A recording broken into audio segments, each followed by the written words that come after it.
Hi everyone, it's Scott Whitney with the Oxnard Police Department. This is our second Straight to You briefing analyzing crime in Oxnard.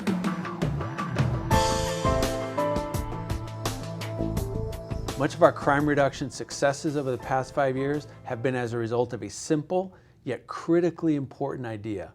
We focus on repeat offenders, hotspots, and crime trends. All of our gun arrests that the officers make do not happen by accident. It's good police work.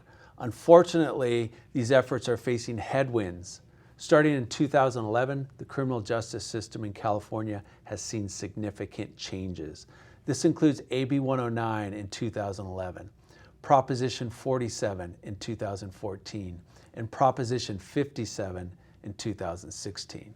To put it simply, these changes have resulted in fewer people in our prisons and jails and more people living on our streets. The changes largely involved offenders that are often referred to as non-serious or low-level. Unfortunately, without criminal consequences and without an adequate social safety net, many of these non-serious offenders are actually turning into habitual and repeat offenders. I'm going to show you a chart of our most frequent offenders in Oxnard. You're going to be surprised by the numbers, surprised by what you see, unless you're a police officer. Take a look at the list of our top 10 most frequent offenders over a 5-year period. At the top of the list is someone that's been arrested 116 times over the 5-year period. The person was arrested 26 times in 2019 alone. Most of the arrests for these frequent offenders involve drugs, alcohol, and property crimes. As a result of officers having to repeatedly respond, arrest, and process them for booking, it becomes a drain on police resources.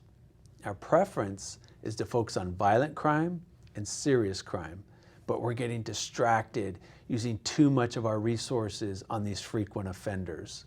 If we go back to the chart, we can see some common denominators.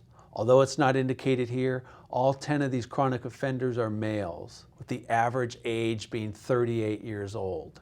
All of the individuals are homeless, and they all have drug dependency problems.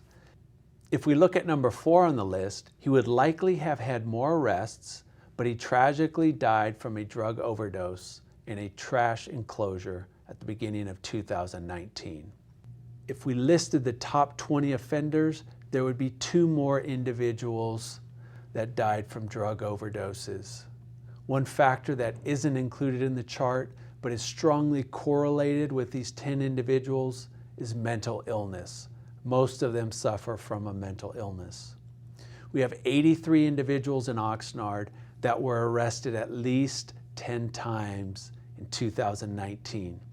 The common themes for them again are overlapping conditions of homelessness, drug dependency, and mental illness. Most of us would prefer treatment over incarceration for people with these conditions, but adequate social services do not currently exist for them.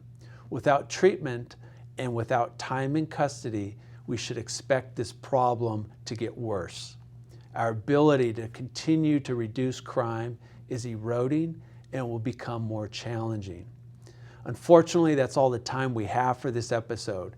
In the next episode, we're going to cover some specific policing challenges that are being caused by the pandemic. We also want to take viewer questions. So if you'd like me to address a question or an issue that you have, please send me an email at askthechief@oxnardpd.org. Thanks for watching this second episode of Straight to You.